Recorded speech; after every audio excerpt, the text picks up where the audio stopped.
வாழ்க்கையில் தனக்கு நேர்ந்த கஷ்டங்களை கூட இவ்வளோ சிரிக்க சிரிக்க சொல்ல முடியும் அப்படிங்கிறது ஒரு பெரிய விஷயம். அதான் மனித வாழ்க்கையினுடைய மிகப்பெரிய வெற்றி. கஷ்டங்களை கூட சிரிக்க சிரிக்க சொல்லலாம். ரொம்ப அருமையாக பேசினாங்க. ரொம்ப எல்லா நாளுமே நல்லா பேசுவாங்க. இன்னைக்கு என்ன பெரிய ப்ளஸ் பாயிண்ட்னா, ரசிக்கவும் சிரிக்கவும் நீங்கள் தயாராக இருக்கிறீங்க. கூடுதல் வரவேற்பு இருக்கிற காரணத்தினால அவங்களுடைய பேச்சு வழக்கத்தை விட இன்னைக்கு நல்லா இருக்கும். ஆனால் இதுக்கெல்லாம் பதில் சொல்லணும். அது சொல்றதுக்குரிய சரியான ஆள் வரணும்னா நம்முடைய கவிஞர் சிற்பி ரகுநாதன் அவர்கள் தான் இவ்வளவு வலிமையாக பேசுறவர்களுக்கு பதில் சொல்ல முடியும். அவர்களை உங்கள் சார்பில் அன்போடு அழைக்கிறேன்.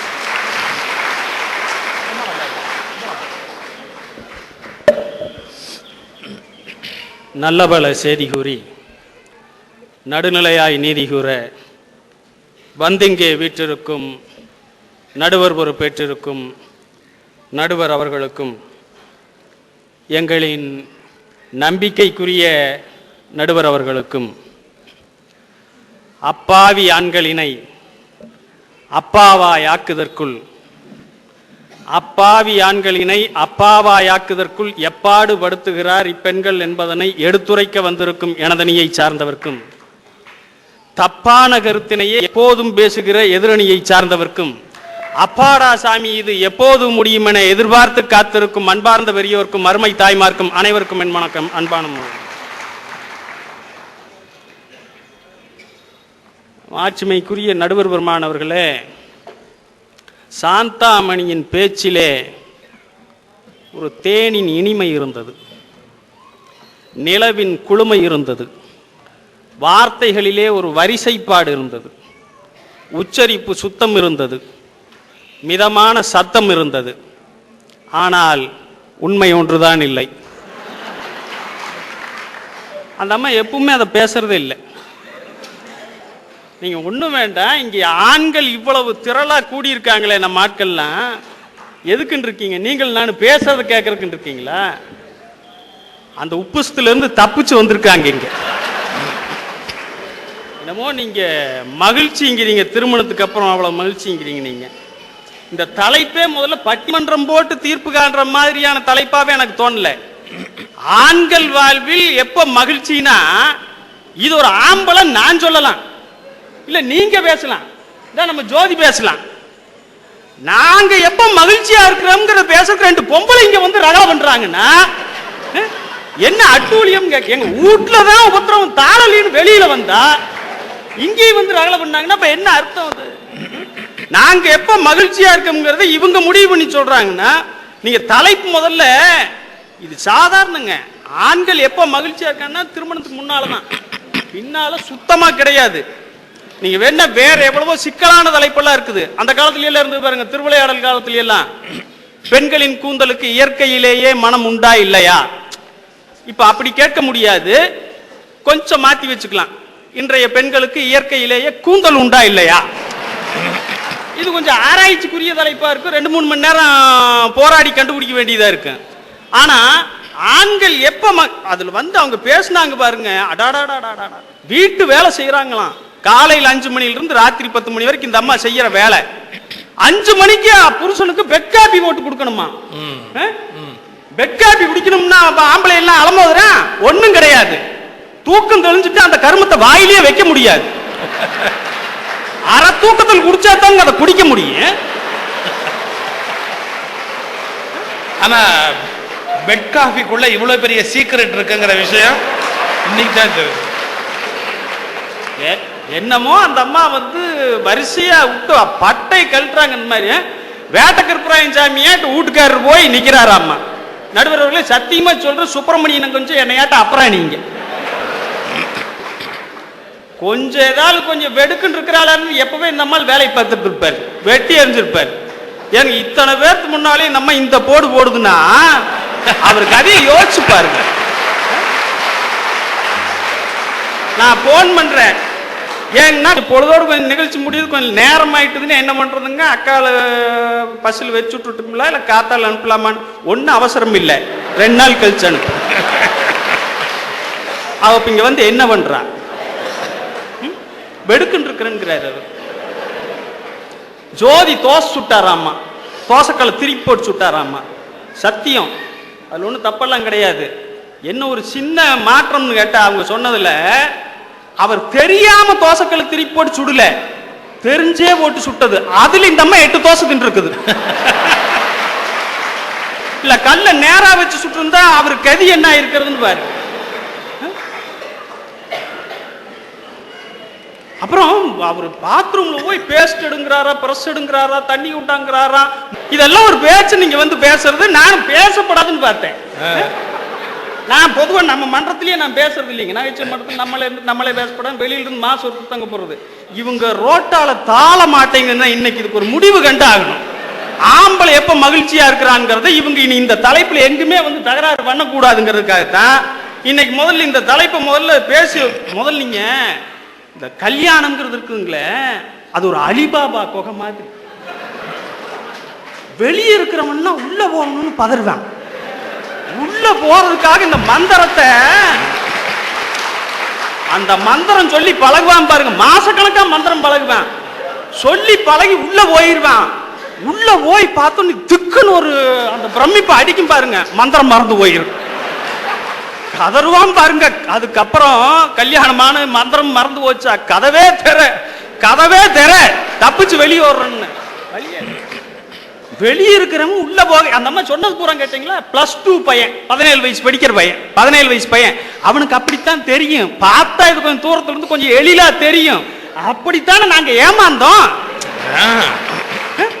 ஏங்க 17-18 வயசுல பாக்குற பையனுக்கு, அதுலயும் நம்ம தலையில கல்ல போட்டவன் யாருன்னா அந்த சினிமாக்காரன். அந்த பாவிய பண்ண அட்டூழியம் இருக்குதுங்களா, டே அப்பா, கல்யாணத்துல அவ்வளவு அற்புதம் இருக்குதுன்னு காமிச்சிட்டான் சினிமாவில். அந்த கணவர் அங்கிருந்து வருவார். அவர் வரும்போது கையில் ஒரு சூட்கேஸ் கொண்டு வருவார். இந்த அம்மா வலிமேல் விழிவச்சு காத்திருப்பா. அவர் அங்கிருந்து வந்தோன்னு இந்த அம்மா ஓடி போய் சூட்கேஸ் வாங்கிட்டு வருவா. கொண்டாந்து வச்சுட்டு அவர் கொண்டு வந்து சோப்பாவில் உட்காத்தி வைப்பா. உட்காத்தி வச்சோடனே ஓடி போய் அந்த கோட் பட்டனை கழட்டுவா.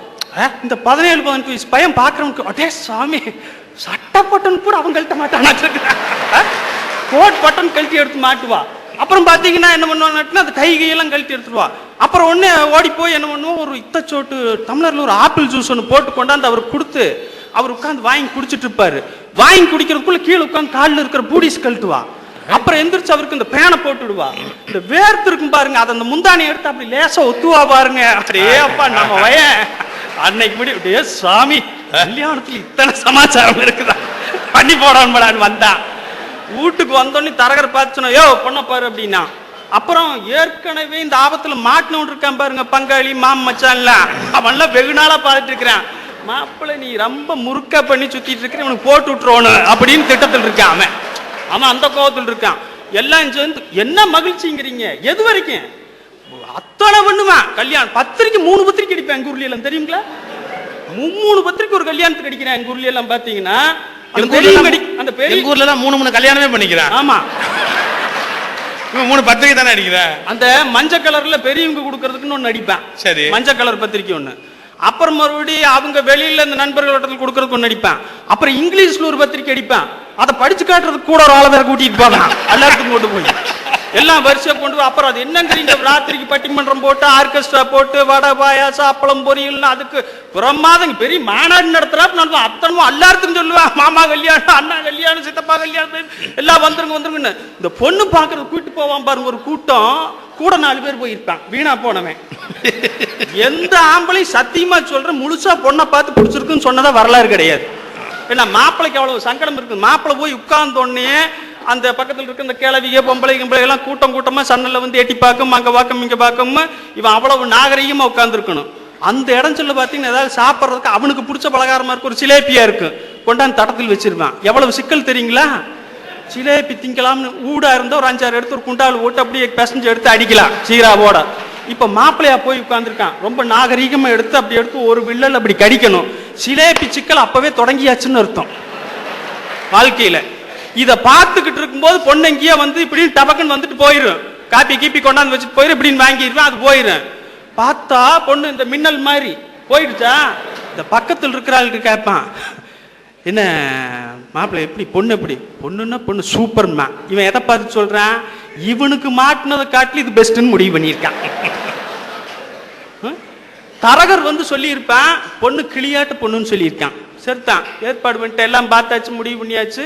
இவன் இத்தனை பூரா எல்லாம் ஏக விளம்பரம் பண்ணி எல்லாம் பண்ணி பந்தல் போட்டு எல்லாம் பண்ணி ரெடி பண்ணி மண்டபத்தில் உட்கார்ந்து அந்த ஐயர் அந்த புகையை கிளப்பி புகையை விடும்போது பக்கத்தில் பொண்ணு அழைச்சிட்டு வாங்கன்னு கொண்டாந்து உட்காந்து வைக்கிறாரு பாருங்க. அப்பதான் இப்படின்னு திரும்பி பார்த்தா திக்குனுது உனக்கு. பாவி தலையில கல்ல போட்டானே. தரகர் நின்றுட்டு நான் கூப்பிட்டேன், யோ வாயா கிளியாட்ட பொண்ணுன்னு இதைத்தான் சொன்னேன். ஆமா பாத்தீங்களா மூக்கு கிளி மாதிரி கொக்கியாட்ட வளைஞ்சிருக்குதுன்னா முடிவு பண்ணிட்டேன். சரிதான், நீ இனி ஏதோ ஒன்று வந்து மாட்டியாச்சு. இனி பார்த்து நம்ம என்ன அழகா பார்க்க போறோம். ஆனா இது பாத்தீங்கன்னா குமிஞ்சதில் நிமிராம இருக்கும். நீங்க நடிகர் ஆம்பளைகள் சொன்னீங்க சார், நடிகர்கள் நீங்க ஆம்பளையெல்லாம் இவங்க கிட்ட நிக்க முடியாது. அந்த மணமேடையில் இந்த பொண்ணுக்கு பண்ணுவாங்க பாருங்க சேட்டை, அத்தனை சேட்டை. குமிஞ்சதெல்லாம் நிமிர மாட்டாலாம், இப்படியே கீழே இருக்குமாமா. அதுக்குன்னே ஒரு துணை பொண்ணு போட்டிருப்பான். எதுக்கு? இது இந்த கட்டை விரல் விட்டு இப்படி நிமித்துறது, விட்டா கீழே போகும், மறுபடியும் தூக்குவான். இப்படித்தான் பாதி போட்டாவில் பாருங்க, இப்படியே தூக்கி நிறுத்திரு, கடியில் ஒரு முட்டை கொடுத்து தூக்கி நிறுத்தி வச்சிருக்கேன்.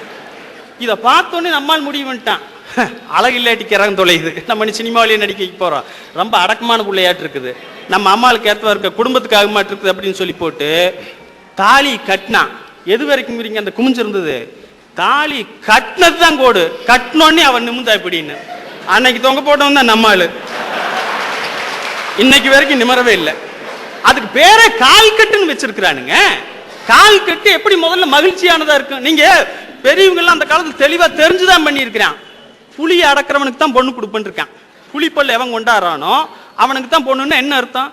புலி கூட போராட முடிஞ்சா இவளை கூட்டிட்டு போய் வச்சு நீ பொழத்தனம் பண்ணலாம்னு அர்த்தம். காளமாட்டை அடக்கிறவன் இவளை கல்யாணம் பண்ணிக்கலாம்னா மாட்டு கூட கட்டி பெறல முடியுமோனால அப்படின்னா அவளை கொண்டு போ. நம்ம இதெல்லாம் ஒன்றும் பண்ணாம போய் சிக்கிட்டு சீரழிகிறோம். எதுவுமே பண்ணாம நீங்க சாதாரண சீரியல் பாருங்களேன், ஆனந்தம். ஆனந்தம் முடிஞ்சதுன்னா கல்யாணம் தொடங்கிருச்சு. ஆனந்தம் தான் வந்துட்டு இருந்தது, ஆனந்தம் முடிஞ்சோன்னு கல்யாணம். அப்ப என்னது? கல்யாணம் ஆரம்பிச்சா ஆனந்தம் முடிஞ்சதுன்னு அர்த்தம். கல்யாணம் எப்ப தொடங்குச்சோ அப்பவே ஆனந்தம் தீர்ந்தது. என்னென்னமோ சொல்றாங்க இவங்க. போய்தான் அங்க பாத்தீங்கன்னா பக்கத்துல இருந்த தோட்டத்துல இருந்து வெங்கச்சங்கள் எல்லாம் பொறுக்கி போட்டாங்களாம். அந்த ஆள் என்ன பண்ணார்? சுப்பிரமணியன காடு முழுக்க கல்லு வச்சிருந்தார். இருந்தால் இந்த அம்மா கல்யாணம் பண்ணி போனோன்னு பொறுக்கி பக்கத்து தோட்டத்துக்கு எரிஞ்சு அவன் எடுத்து கோலப்பொடி அடிச்சு அவன் கோடீஸ்வரன் ஆயிட்டான். போய் நீ ஏதாவது உருப்படுற வேலை நீங்க செஞ்சிருக்கிறீங்களான்னு கேட்கிறேன். அடிப்படையிலேயே நீங்க நல்ல விஷயங்கள். நீங்க அப்புறம் வீட்டு வேலை என்ன வேலை நீங்க வீட்டு வேலை செய்றீங்கன்னு எனக்கு தெரியல. எந்த வேலையும் சாதாரணமா நீங்க ஒரு காப்பி வைக்கிறதுக்கு முழுசா உங்களுக்கு தெரிஞ்சிருந்தா தெருவுக்கு 4 டீ கடை முதல்ல முளைச்சிருக்குமான்னு கேட்கிறேன். எங்கேயாவது எந்த இடத்துலயாவது நீங்க 6 மாசத்துக்கு டீ கடை சாத்தினா ஆம்பளை வெகாலி செத்து போயிருவான். எதுலையுமே அடிப்படையில நீங்க குழந்தை வளர்ப்பை பத்தி சொன்னாங்க. நாங்க குழந்தை அப்படி வளர்த்துறோம், இப்படி வளர்த்துறோம், அதை பண்றோம், இதை பண்றோம்னு எல்லா விதத்திலையும் பாத்தீங்கன்னா திருமணம் என்பது ஆண்களுக்கு அது எப்போதும் நீங்க பெண்கள் நிழலில் வளரும் குரோட்டன்ஸ்கள், ஆண்கள் வெயிலை வென்ற வேப்பன்கள். நாங்க எப்பவுமே போராடுகிறவர்களாக இருக்கிறோம். எனவே எங்களுக்கு திருமணம் என்பது மகிழ்ச்சியாக கிடையாது. மகிழ்ச்சி என்பது எப்பன்னு கேட்டீங்கன்னா திருமணத்திற்கு முன்புதான் எல்லா விதத்திலும். நீங்க கல்யாணமான ஆளுடைய இவர் கல்யாணமாகி எத்தனை வருஷமாச்சு அப்படிங்கிறத அந்த புருஷன் பொண்டாட்டி உரையாடல இருந்து கண்டுபிடிச்சிடலாம்ங்கிறான். ஒரு மனைவி கணவனை பார்த்து சொல்றா, ப்ளீஸ் கொஞ்சம் இங்க வாங்கல அப்படின்னா 1 வருஷம் ஆச்சுன்னு அர்த்தம். ப்ளீஸ் கொஞ்சம் இங்க வாங்கல 1 வருஷம். ஏங்க வாங்க இங்க 5 வருஷம் ஆச்சு. உங்களைத்தான் அங்க என்ன பண்றீங்க? 10 வருஷம் ஆச்சு. காதுல கடப்பாறையை வச்சு ஏத்தி இருக்குது, கத்திட்டு இருக்கிறேன்ல 15 வருஷம் ஆச்சுன்னு அர்த்தம். இப்ப எனக்கு எத்தனை வருஷம் ஆச்சுன்னு இவர் கேட்கிறாரு. இதெல்லாம் வெளியே சொல்ல முடியாது. நீங்க நீ பார்த்தா அப்படி தெரியுங்க, ஏதோ மகிழ்ச்சியா இவங்க அந்த மாதிரி நமக்கு தோற்றம் பார்த்தீங்கன்னா நீங்க அடிப்படையிலேயே அன்பு மிகுதி ஆக ஆக மரியாதை குறைஞ்சு போயிடும். அன்பு மிகுதி ஆக ஆக மரியாதை குறைஞ்சு போயிடும். அதனால அவங்களுக்கு அன்பு ஜாஸ்தியா இருக்குன்னு அர்த்தம்னு நினைக்கலாம்ல. அதான் பாருங்களேன், வாடி போடின்னு கூப்பிடுறாராம இந்தாடா காப்பீங்கதாம. நீங்க அதுக்கு அங்கேயே கேட்டிருக்கலாமா வீட்லயே? அந்த இங்க இத்தனை பேருக்கு முன்னால நீங்க என்ன நீங்க மென்மையானவர்களா இவங்க? பெண் மென்மையான மென்மை பத்தி இவங்க அதான் எனக்கு ஒன்றும் புரியல. எங்க ஊர்ல எல்லாம் தண்ணி லாரி வரும். இப்ப கொஞ்சம் 3வது குடிநீர் திட்டம் ஓரளவு கம்மியா இருக்குது. தண்ணியில ஏறி வரும்போது ஒரு நாளைக்கு நான் கூட்டிட்டு போய் காமிக்கிறேன், நீங்க வந்து பாருங்க அவங்களுடைய மென்மையை. தண்ணி குடிக்கும் போது எங்க வீட்டுக்கு பக்கத்தில் பழனிசாமி அண்ணன் ஒருத்தர் இருக்கிறாருங்க, பனியன் கம்பெனி கட்டிங் மாஸ்டர் போறாரு. ஒரு நாள் மத்தியானம் வேலை இல்லை, வீட்டுக்கு வந்தாரு. அந்த அக்கா பாப்பாத்திக்கு என்ன பண்ணிட்டு மேட்னி சினிமாவுக்கு போயிட்டுது. வந்து கேட்டிருக்காங்க எங்கேன்னு, பாப்பாத்தி சினிமாவுக்கு போயிட்டான்ட்டாங்க. வீட்டில் இருக்கிறாரு. கரெக்டாக பொழுதோட 5 மணிக்கு பார்த்தீங்கன்னா தண்ணி லாரி 6 நடிச்சிட்டு வந்துருச்சு. இவருக்கு குடல் குண்டாமணி எல்லாம் நடுங்குது கிடுகிடுன்னு. ஏன்னா லீவ் போட்டு வீட்டில் இருக்கிறோம், தண்ணி லாரி வந்துருச்சு.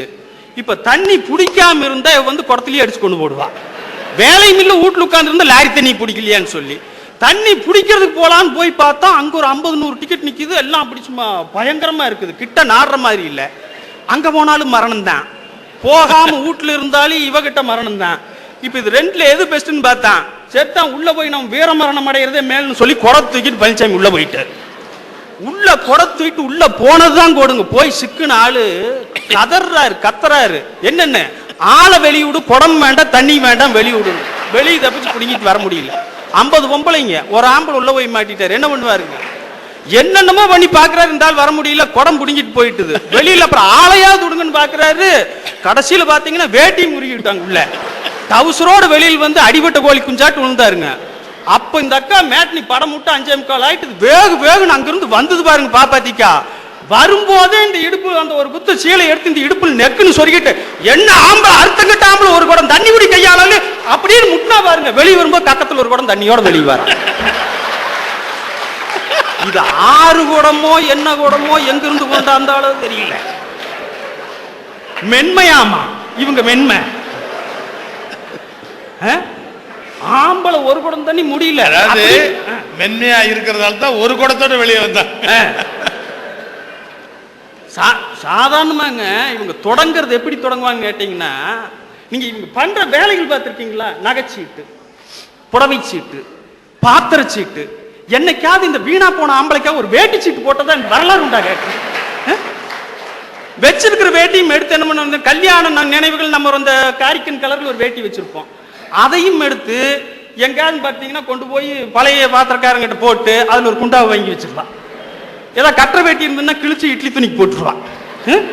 ஏதாவது நீங்க அடிப்படையில இப்ப இவங்க ஃபேஷன் கண்டுபிடிக்கிறதெல்லாம் பார்த்திருக்கீங்களா? அல்லக்காது குத்துறது, உள்ள காதுக்கே வழி என்னன்னு தெரியாம அவன் அலமோதி தெரியுறான். உண்மையிலேயே உங்களுக்கு புருஷன் மேல பிரியம் இருந்ததுன்னா இத்தனை நாள் 2 காதுல 2 கம்மல் போட்டிருந்தோம், இனிமேல் ஒரு ஃபேஷன் கண்டுபிடிப்போம், ஒரு காதுல ஒன்ன போட்டு ஒன்ன கழிச்சு புருஷனுக்கு கொடுக்கலாம்.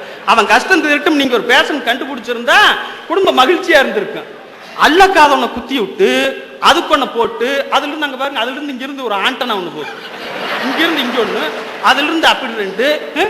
இதெல்லாம் என்ன மகிழ்ச்சியா இருக்கிறதுக்கா? பொருள் பித்து அவ்வளவு இருக்குது. சாதாரண ஒரு ஒற்றை பொட்டு வாங்கிக்கிறான்பா, ஒட்டு பொட்டு தானே, 1 ரூபா தானே, வாங்கிக்க வந்துட்டேன். 1 ரூபாய்க்கு ஒட்டு பொட்டு வாங்கி. இந்த ஆனா ஒட்டு பொட்டுல வந்து ஆபத்து இருக்குது பாருங்க. அடே அப்பா, மாமியால் ஒட்டிக்கிறா, மருமகள் ஒட்டிக்கிறா, கண்ணாடியில் ஒட்டி இருக்குது, நிலவில் ஒட்டி இருக்குது, பாத்ரூம்ல ஒட்டி இருக்குது. ஒரு அம்மா பஸ்ஸில் உட்கார்ந்து போயிருக்கிறா, தூங்கிட்டு போயிருக்க சீட்ல உட்காந்துச்சு. நம்மளாட்ட ஒரு ஆள் போய் உட்காந்து அவன் முதுகுல ஒட்டிட்டு போயிட்டுது. வீட்டுக்கு போனோன்னு அவனுக்கு முதுகு தோல் உரியுது. ஓஹோ, ஏது முதுகு ஒட்டு ஒட்டி இருக்குது. அவன் என்ன ஒட்டு போட்டு தானே 1 ரூபா தானே வாங்கிக்கிட்டான். அடுத்து ஆரம்பிக்கிறா, பொட்டுக்கு மேட்ச ஒரு சாக்கெட் பிட்டு வாங்கிக்கிறேங்க. அதுக்கப்புறம் சாக்கெட் பிட்டுக்கு மேட்ச ஒரு பட்டுங்கிறா. அப்புறம் பட்டுக்கு மேட்சா நெக்லஸ் வேணுங்கிறா. பச்சை பட்டுக்கு சீலைனாக்கா பச்சை கலர் நெக்லஸ் வேணுமாமா, பச்சை கல்லு வச்சது. சிகப்பு சீலைனாக்கா சிகப்பு கல்லு வச்ச நெக்லஸ் வேணுமாமா. ஏதாச்சும் ஆமா பாருங்க மேட்சா இருக்குன்னு கேட்க. நம்மளுக்கு ஏதாச்சும் உண்டா? என்னமோ ஏதோ 2 இருக்கிறத எடுத்து கோர்த்துட்டு எங்கேயே நம்ம பாட்டு நம்ம வெளியில் வரோம்.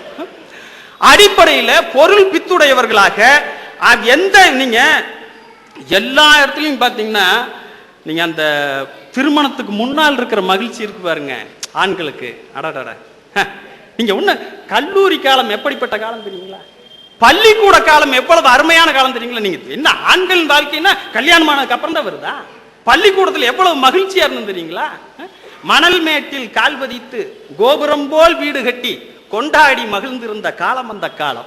இப்படிப்பட்ட காலம் தெரியுங்களா? 5 வயசு பையனா இருக்கும்போது தட்டானின் வால் பிடித்து வாளோடு நூல் இணைத்து பறக்க விட்டு பார்த்திருந்த காலம் அந்த காலம். அக்காலின் சடை இழுத்து அவளடிக்க வருகையிலே சிக்காமல் சிரித்தோடி மகிழ்ந்திருந்த காலம் அந்த காலம்.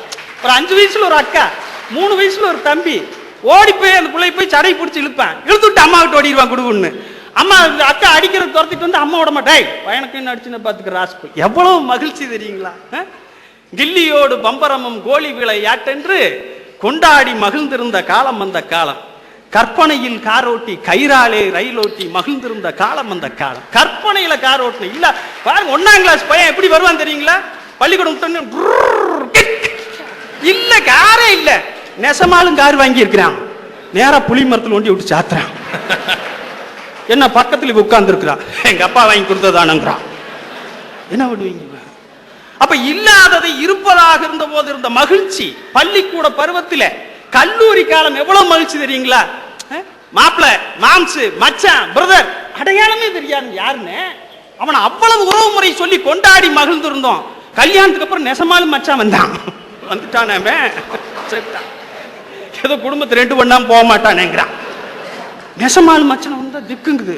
நீங்க காதல் இருக்கிற சுகம் கல்யாணத்தில் கிடையாது. நீங்க அதான் சொன்னீங்க, சின்ன பசங்க சொன்னதெல்லாம் காதல்ல தான் சொன்னீங்க. காதல்ல பாத்திருக்கீங்களா? ஒரு பாட்டில்ல சார் ஒரு கூல்ட்ரிங்க வாங்கி 2 ஸ்ட்ரா போட்டு ஆளுக்கு ஒரு பக்கம் உறிஞ்சுவான். நீங்க நாடு முழுக்க தேடுங்க, கல்யாணமாய் ஒரு 5 வருஷம் கழிச்சதுக்கு அப்புறம் ஒரு புருஷன் பொண்டாட்டி ஒரு பாட்டில் 2 ஸ்ட்ரா போட்டு உறிஞ்சுறானா? எங்காலும் பார்த்து சொல்லுங்க, உறிஞ்சுவானா? ஏன்?